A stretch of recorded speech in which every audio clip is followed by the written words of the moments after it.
Welcome to this week's edition of People Over Politics. We have a brand new guest, of course, joining us from my favorite county, the county that I reside, gorgeous Prince George's. Thanks for joining us, LaWann. Thank you so much for having me, Councilmember Martin. Appreciate being here. Yes. Oh, absolutely. You're so formal. LaWann, she's definitely a friend of mine, a friend of the community. And LaWann, for people who don't know about you, tell them a little bit about yourself and, what you do. Okay, well, I'm proud to say Councilmember Martin because, I'm just so appreciative of you being in the position that you're in for your city and for us in Maryland, okay? So, Councilman Martin, there you go. But yes, we are friends actually, and I appreciate everything that we've gone through in this journey we've been on together. I started advocating in my city around 2019, just before uh, COVID hit. And I just felt like it was important for me to advocate more so outwardly than inwardly. And so this is how I got into the arena of the politics of the city. My background is from Northwest DC. Then I moved into Prince George's County. I've been in Prince George's County since like the late 80s. And I've been in Greenbelt now for 12 years. I've raised my children here in the county, and I just have seen, I feel like I'm blinking out. I've seen the effects of what not being involved in your politics in your neighborhood can do to your children and to your family and your household. So I thought it was important for me to get involved, not just on the aspect for my kids, but to be an advocate for other children and to also educate the community and my neighbors, like how it really affects you when you're not involved in your school board, your PTA, your homeowners association. So all that stuff really matters how you want to be governing your life. So it kind of started there, but also I have a passion and a love for cooking and baking. And when I got back into cannabis, Sure. I thought I had an opportunity to apply to be a processor so I could use my skill and help like educate the community on what cannabis can do to you if you use it respectfully, like not to use it to abuse it, but to use it as medicine as like a vitamin. So I thought that Sure. was very important um, to start somewhere. But I couldn't afford the capital. Like I don't have the money to just have a facility up and running to wait and see if I got approved. So I'm just bootstrapping at this point. Yes. Yes, absolutely. I mean, you hit on a few great things. For one, definitely being a Canna parent. I respect you for being a Canna parent and any other Canna parents out there. Ending the stigma. But also one of the things you harped on was the fact that you are now very politically engaged and active in your community, in your county, throughout the state, which is important. A lot of the message that I try to share with some people centers around um, yes, we all have the right to vote. We don't exercise that right all the time, but we should, because even though we don't participate, politics goes on, right? So decisions will continue to be made whether you or anyone else participates. So Exactly. why not participate? You have to. I mean, I tell people at this point, you either live off grid or you have to vote because if you don't follow the structure of government, then it doesn't bind you. But a lot of people don't understand the hard work that goes into living off grid. So you're here. You're in a mix of it all. You're in a mix of the local government. You're in a mix of the county, the city government. So you really need to pay attention more and get involved, Yeah, especially if you have children. agreed, agreed. And Am I and blinking so out to you? no, you're Okay. coming in front of me.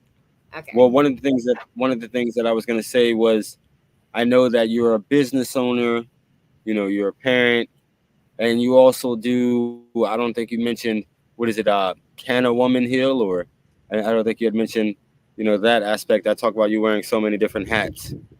Right. Well, along with my journey to where I am right now, I like to just like go into what I went through, my journey, and understanding how I used cannabis, which saved my life at 17 years old. But then I used that cannabis way too much, and it hindered me from really reaching my potential. Right. So I had to go through a whole healing process of therapy. And well, I just got tired of being sad, basically. I got tired of crying. I got tired of repeating bad behaviors that were not good, but not really understanding why I was repeating these behaviors. So I Sure. really had to go through a whole journey to understand why I do the things that I'm doing. And going to therapy helped me do that. And I feel like understanding that part of it all to let people know why we self medicate or why we choose to self medicate. And if you actually address the foundational issues that you may have, you can really enjoy cannabis more than just because you want to be numb. You know what I'm saying? So it's a better way to do it than to do it to be numb, because that's how I was using it, to just so I could go about my day and be numb and not have to worry about everything I was doing. So I created Canna Woman DC, which started in November 2019, so that I could like educate women in our community. So I feel like if they got this education from me, because I'm a mom, I've gone through the struggle of being a homeless teenager, being a single mother, being a young mom. Like I've gone through all these struggles, and how I got to this point was because I really had to address my foundational issues and my foundational traumas. And then also to educate them on what cannabis is, because throughout the education, thanks to California and Colorado, the science has been there for us to learn more about what cannabis is versus when I was using it in the late 90s and early 2000s. Like you could really understand how your body works with cannabis.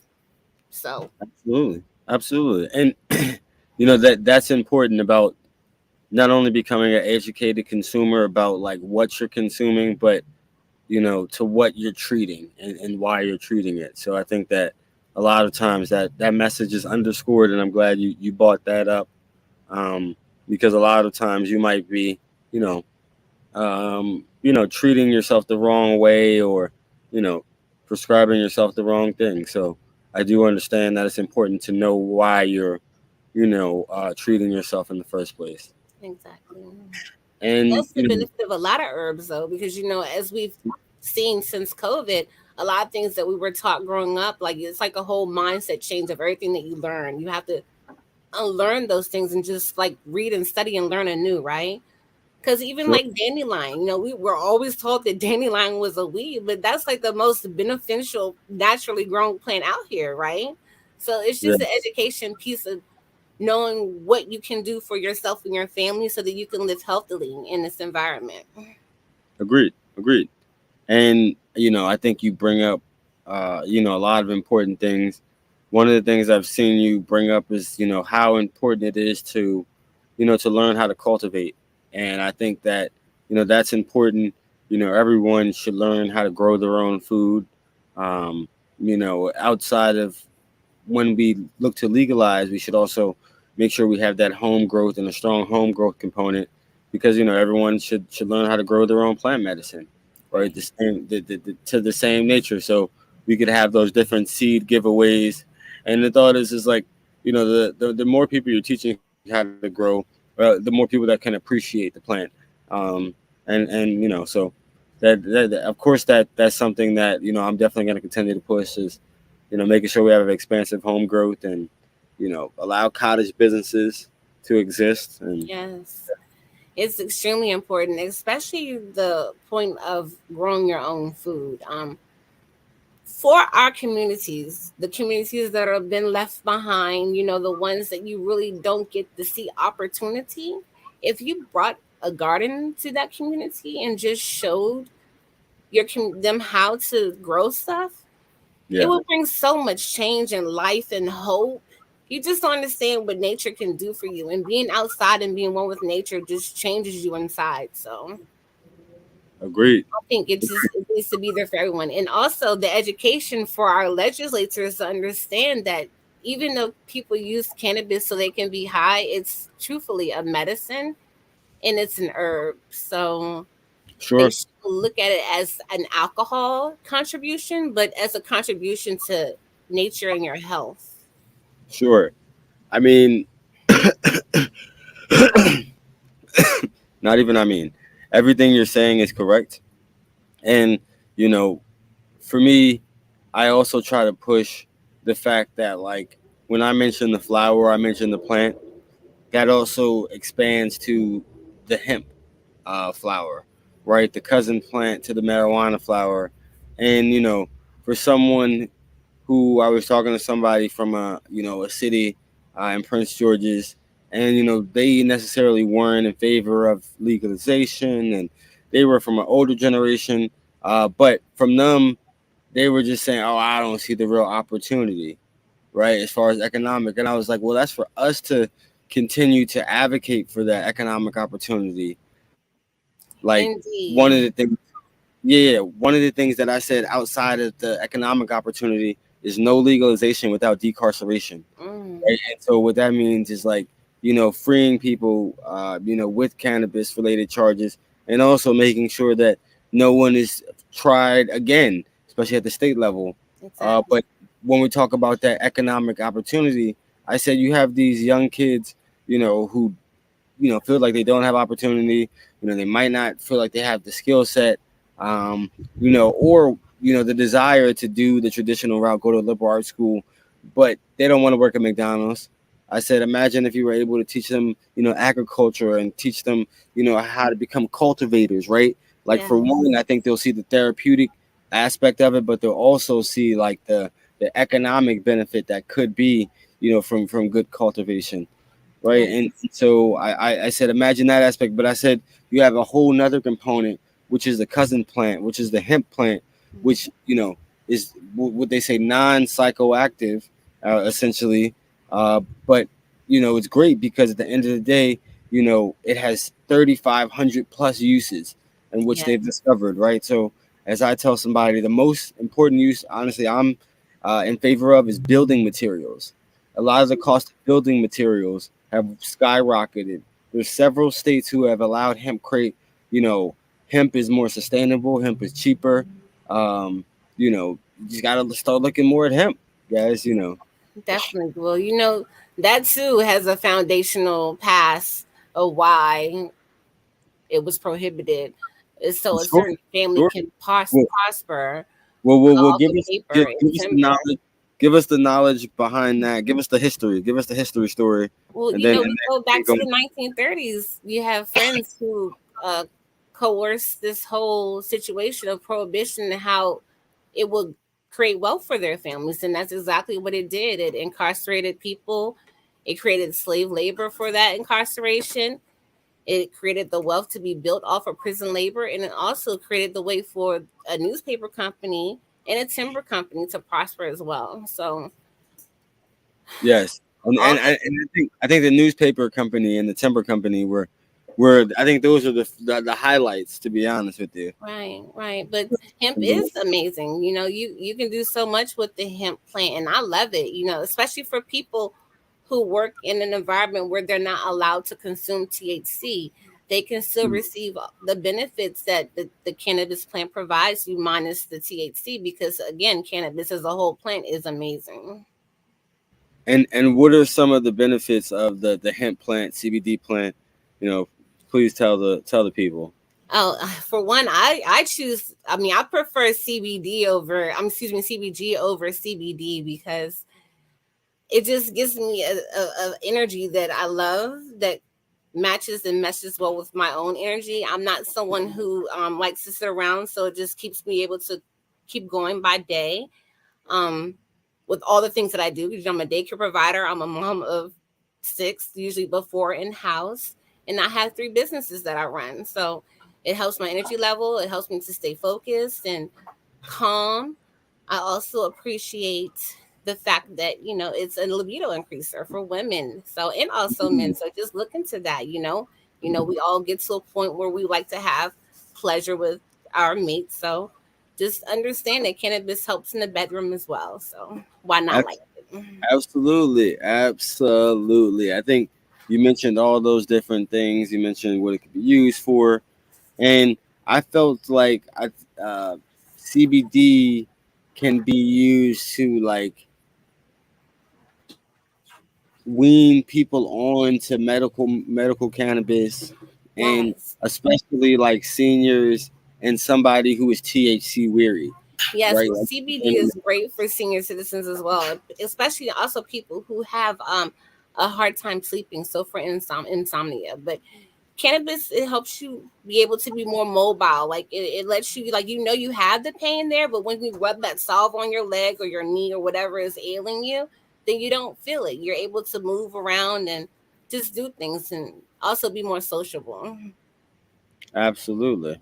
Absolutely. And I mean, I think something big that we have to talk about, and I'm sure is on the top of your mind and top of Maryland's mind, is we have cannabis on the ballot in November, November 28th. Registered voters will be able to decide on if they approve of responsible cannabis usage for adults 21 years or older. Yes. Question And 4 is very important, Martin. It's very sure. important because it starts the conversations for what it could look like for Maryland as a whole, once legalization passes. But I, it's a lot of work that has to be done. I think it's great that you brought that up. You know me, I earlier said no legalization without decarceration because I feel like, you know, there's a lot of different industries pushing legalization, right? You have a big tobacco market that understands the economic boom that is going to happen, with legalization, right? You saw Biden mention, a full press kit in out of Twitter, right? He releases on Twitter within the Twitter statement of a few policies that were half-hearted, and the cannabis stocks just rose because I thought it's speculation. A lot of people are gearing up, and especially big tobacco. But then also in Maryland, you have people that will legalize at any cost, but they don't really necessarily. Reparative justice is not at the forefront, nor is economic diversity at the forefront, Right. right? A lot of people might say don't throw the baby out with the bathwater, but as I tell the people that I'm speaking with, and the voters, a lot of time I say, like, this is the first step. We're voicing our opinion to the legislature that we want to be in favor of this, but the conversation doesn't end now. Now and leading into January and February, we need to tell them what we want. And it'd be great if we had unified messages, right? Um, Yes. It so should so be a unified front for sure. so what are some things that you look to see come from this action? Because of course there was a companion bill 837 that was coupled with HB1, and the companion bill had a lot of things it looks to accomplish. So what are some things you look to see us get right, go further on? You know, what Well, in your mind? it's a few things on that bill that needs to get right and addressed, and it's the count. Well, first is the criminalization. So why, if we're going to legalize it, do we still have to worry about being penalized for criminalization for whatever amounts we may have on our Sure, persons legally? Um, sure, so they should not still be looking to penalize a resident who's legally possessing their medicine or their legal recreational use cannabis. It's nonsense. So we've sure, already had a history of them building wealth and disproportionately affecting certain communities, the black and brown communities. So we can't keep going that route. That has to end. It just needs to stop. sure, Um, then the medicine about it, like the whole thing about home grow, how can you put a limit to 2 plants? Like, that doesn't even make sense. I mean, even if you know how to grow plants, you grow one plant, it's going to multiply. So, I mean, get drop seeds and then another seed will pop here and there. And if you're really going to limit to 2 plants, it's just this nonsense. So, I think our legislators have to educate themselves more on what cannabis is so they can understand how it grows and how beneficial it is and for what the person's need is. Because everyone's need for cannabis is different. So, you can't really dictate this one person may need this amount, but then another person need another amount. So how do you really judge that on 2 plants, right? Um, the fines again, going back to criminalizations, all especially the if you're making edibles. Because if you're making edibles, 2 plants is not a lot. well, no, you're not. No, 2 plants is not. If you're going to be a cottage business as well, that's not enough. So no, that's not going to work.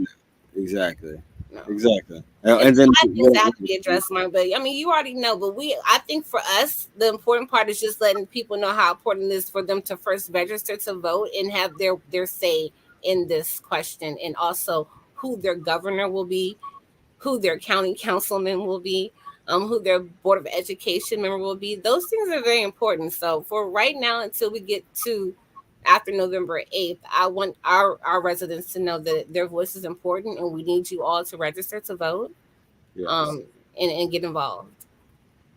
Agreed. Agreed.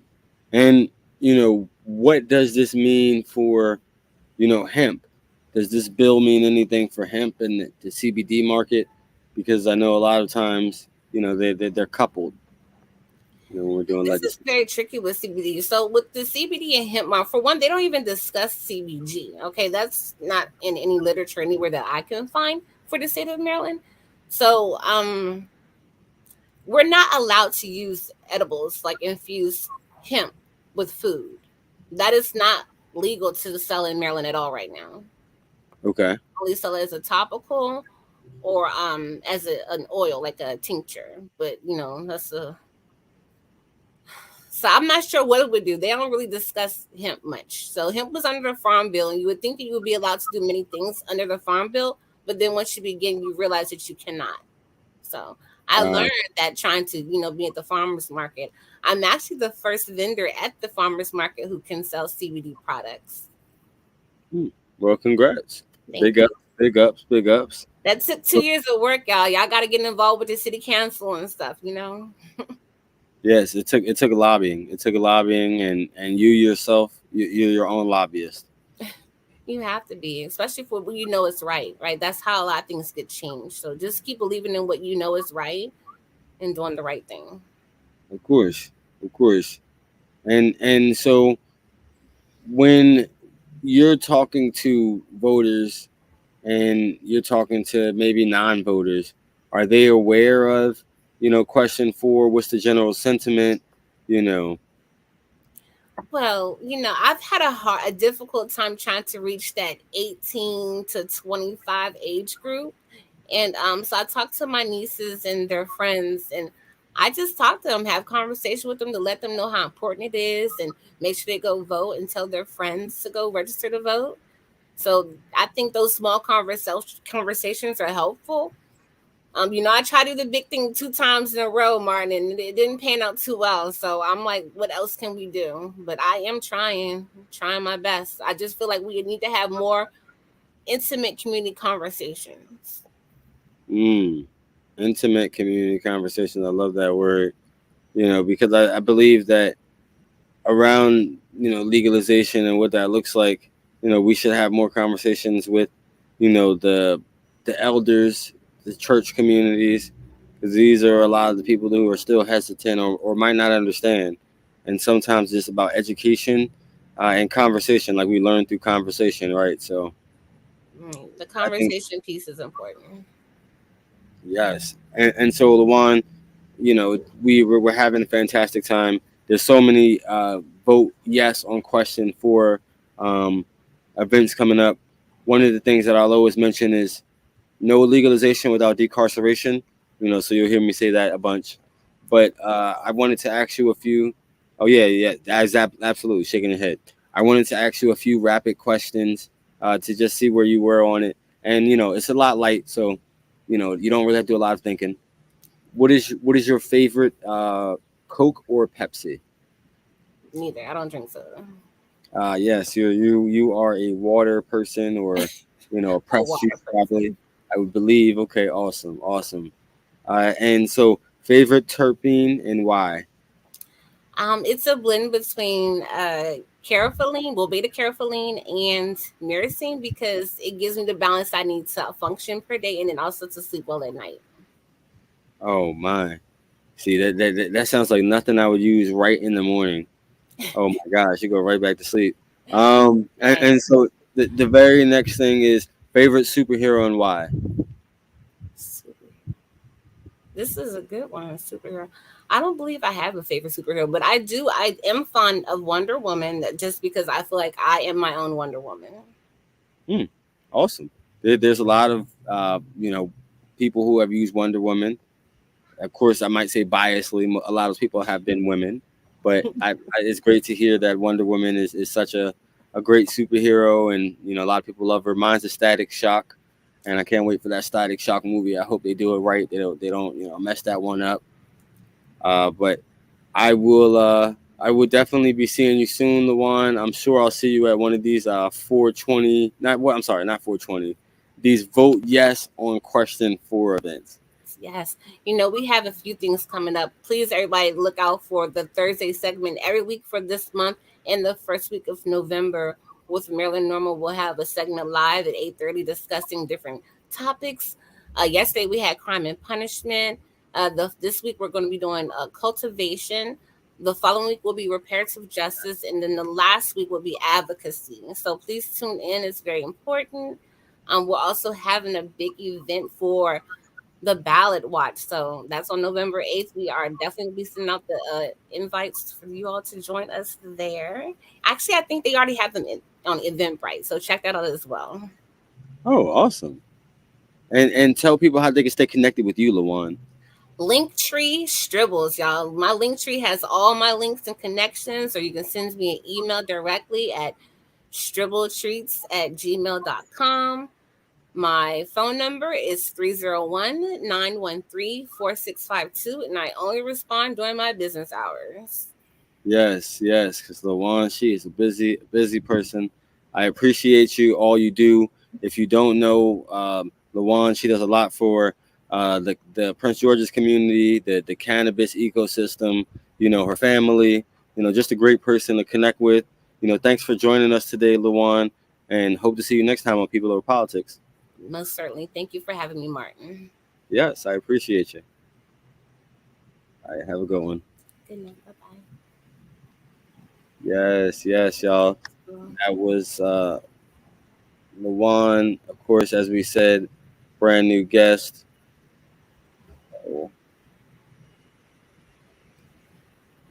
That was LaWann, like we said, brand new guest. We appreciate having her on.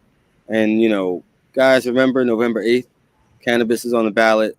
But remember, we don't just stop with legalization. We want reparative justice. We want to make sure that, people are free. We want to make sure that people have opportunity. And, with that being said, see you next time. Stay classy.